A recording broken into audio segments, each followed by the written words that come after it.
All right, shalom, shalom. First things first, I want to give all honor and praise unto Yahweh, Bashem, Yahushai, Bashem, Kakadash, Barakatah Yahweh, Barakatah Yahushai, Barakatah Yahweh, Barakatah Yahushai, Barakatah Yahweh, Barakatah Yahushai, Bashem, Kakadash. We give double honors to our apostle elders, which are the apostle elders of Great Millstone, to you hopeful elect on the four corners of the planet Earth, fighting, maintaining, pushing towards the goal of salvation. 2020 is the year of prophecy, and it's showing itself to be that. We jumping right. This lesson right here is going to be called "Tension is in the Air." All right, because I was earlier today. I did a video earlier, and then I had gone to the store, and I ran into this Jake. I knew from back in the day, and the first words out of his mouth was, "Man, we living in crazy times." Like that's all Jake. If Jake isn't really paying attention, he's not. He was sort of he paid attention to things here and there, especially he seen me on the highways and the byways. So he already knows. So that's the first thing that he wanted to talk about. He wanted to, and I had like I seen him in passing, so I was going the opposite way, and he made it a point to come back towards my way because Jake wanted to talk. You could tell it in the spirit. So we jumped into it right in the middle of the store, and he's like, "Man, dude, they gonna let dude back in there, man." I said, "Yeah, he's going back in there." I was like, because this thing is coming to a time of war. So Jake, you got to pay attention. He even had a so-called chick he was talking to, which was an Edomite looking chick, and she wanted to come and see him, and he told her, "Nah, this ain't the weekend to do it." He said, "Nah, I'm okay." So Jake feels it, man. There's a tension in the air, especially when I'm in stores.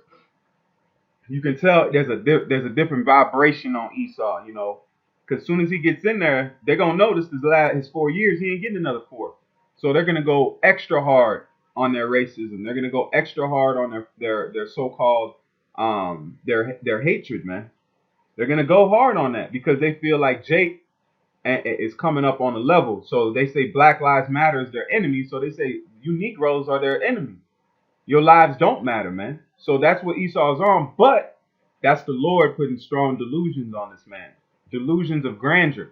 Because if he comes at the right ones, the Lord's going to raise up an enzyme, which that is going to be their downfall. If they come and try to trust the elect and try to lump us in there, because the elite are going to come at the elect. The average six-pack Edomite, they just going to come at Jake. All right. So the 2/3 out there that don't want to pay attention, they want to go through the side gate, and they don't want to come to Yahweh Bashem Yahushai. You won't get caught up in that, man, because you have no covering, you have no cloak.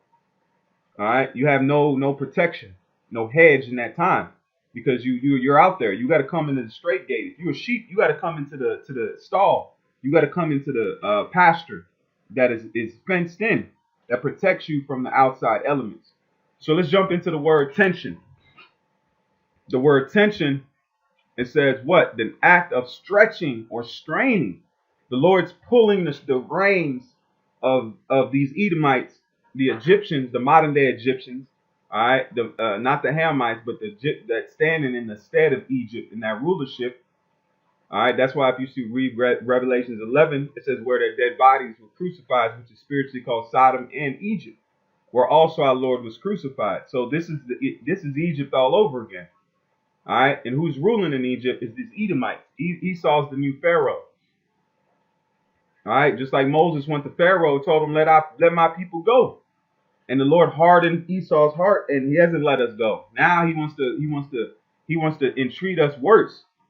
And this is not new under the sun. The same thing they were doing in Egypt when they figured out that we were gaining a status in that empire. It says the state of being stretched or strained, mental or emotional strain, intense, suppressed, suspense, anxiety, or excitement. So that's what this election. That's that tension in the air. Some are excited, some are tense, some are scared, they're strained, everything under the sun. But that's the Lord putting that intense, that tension in the air between what? The Egyptian and Egyptian. All right, so let's keep going down. And it says a strained relationship between individuals or nations.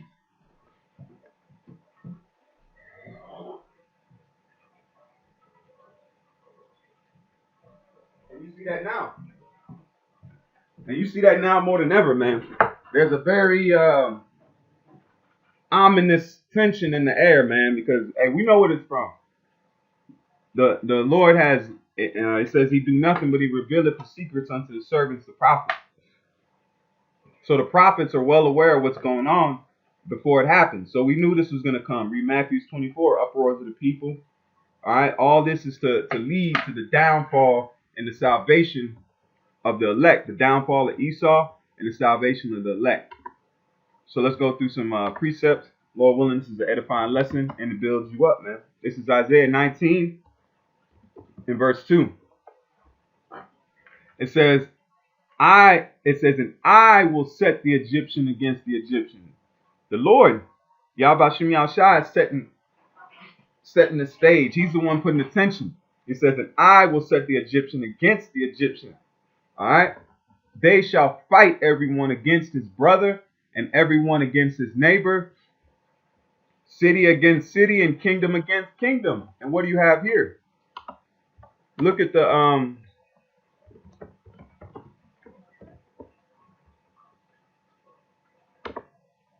let's look at the states.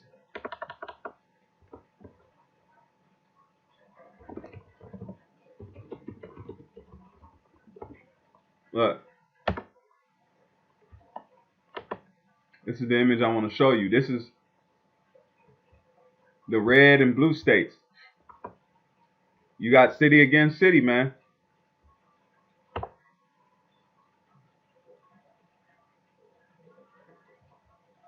Trying to see which one is the modern day one.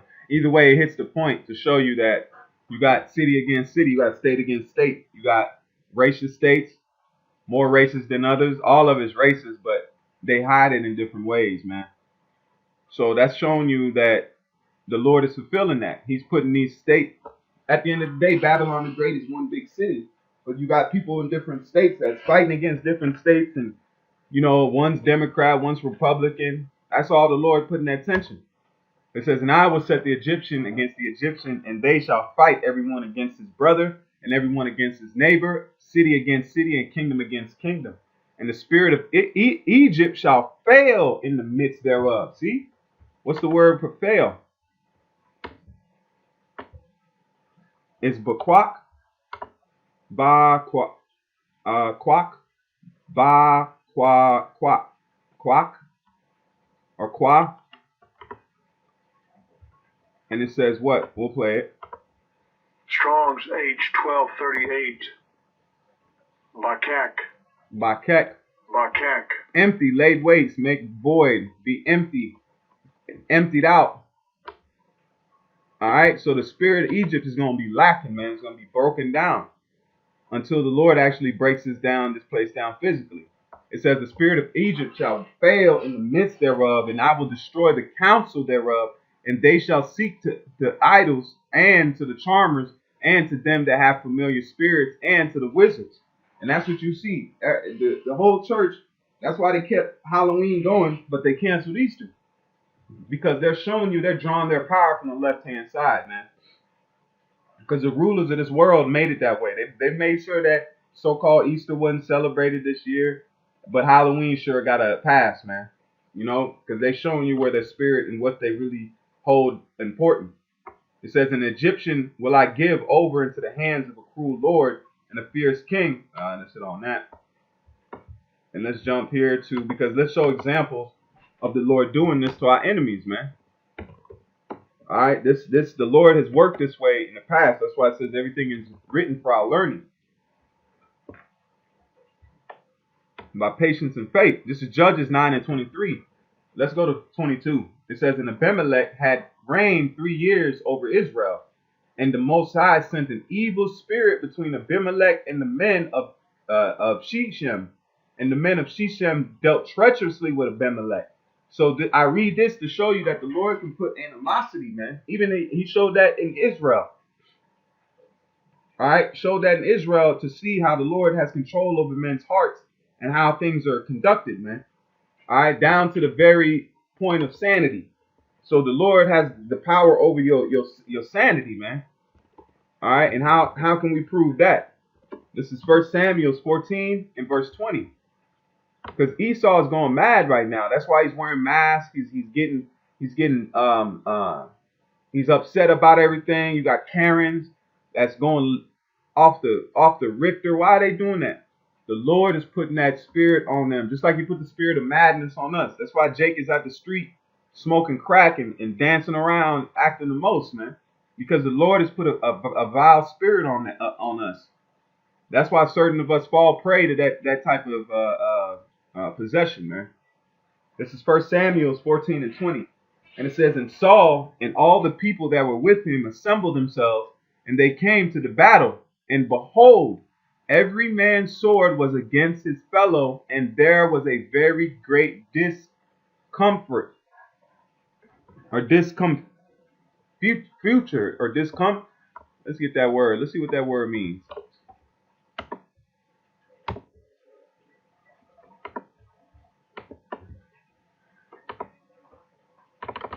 And like I said, whoever get in there, Trump getting back in there, man.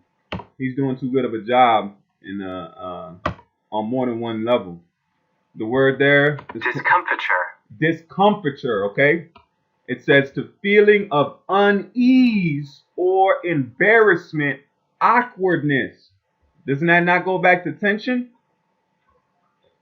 Did I not read that in tension? Let's see if there's some more meat on there. Let's go on to Merriam. Discomfiture.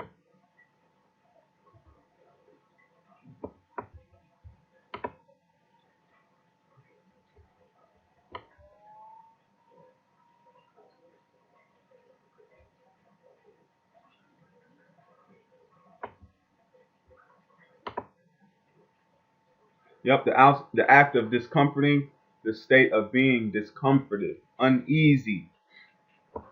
That touches on that tension also, man. So that's the same thing that happened the Lord was doing to our enemies back then, man. Just like we look at him now. We not to fear Esau, man. The Lord can just take his mind like that in an instant. He don't know what he's doing. Look what he did to our enemies here. Let me read it one more time. 1 Samuel 14 and 20. And Saul and all the people that were with him assembled themselves, and they came to battle. And behold, every man's sword was against his fellow, and there was a very great discomfiture.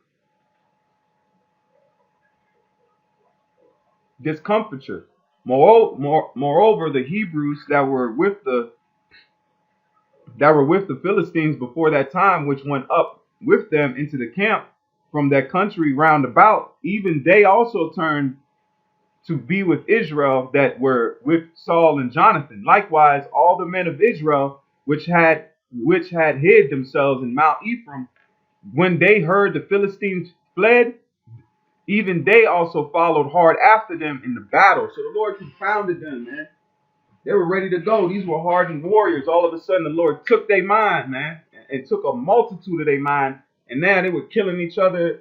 You know, some of them were their good friends and homeboys and warred with each other. And all of a sudden now, they went out of nowhere and started attacking each other, man. So the Lord has power over the mind, man. The Lord has power over the mind, and we're seeing it. Just because Esau is getting mad don't mean that he's getting mad for his own benefit. The Lord's putting because he's getting sloppy. And then if he tries to come at us again, then the Lord's going to raise up that standard, man, which is going to be the spiritual power. And then that's going to put a sign, seal, delivered on who is his chosen. It says, then thou shalt know who am my chosen, man. Who is the Lord's anointed. All right, this is 2 Thessalonians 2 and verse 11. It says,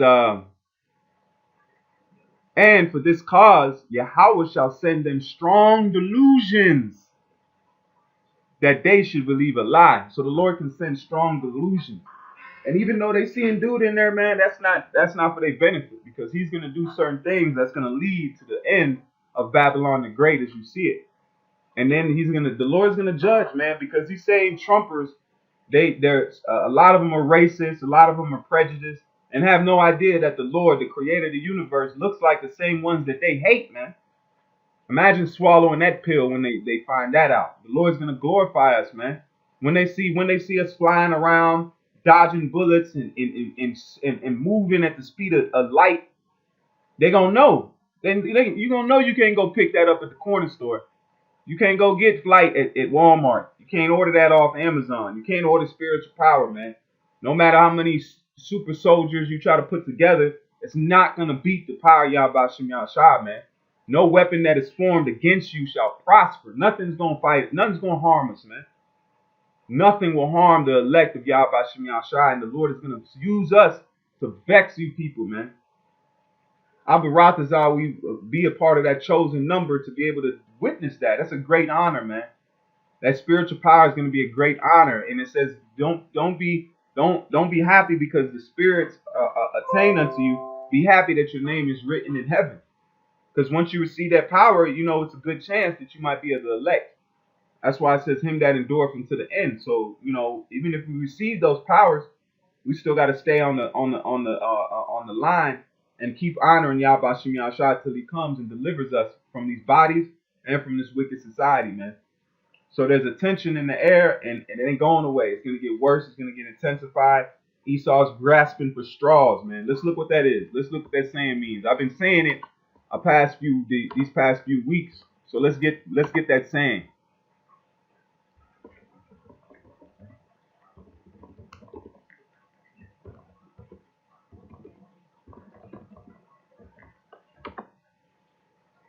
It says, making a desperate attempt to save oneself. See that?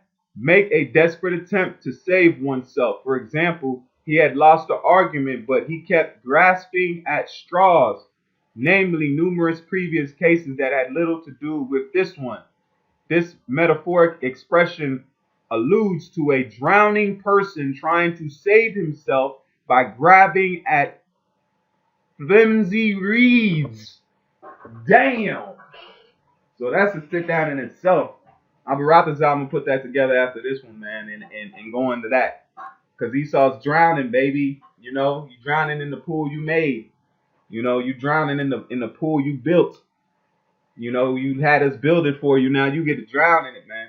So with that, I want to give all praise unto Yahweh, Ba'ashem Yahushai, Ba'ashem Karkadash, Barakatah Yahweh, Barakatah Yahushai, Barakatah Yahweh, Barakatah Yahushai, Barakatah Yahweh, Barakatah Yahushai, Ba'ashem Karkadash. So the next time, keep faith, keep fighting, keep pushing. Shalom, Akim.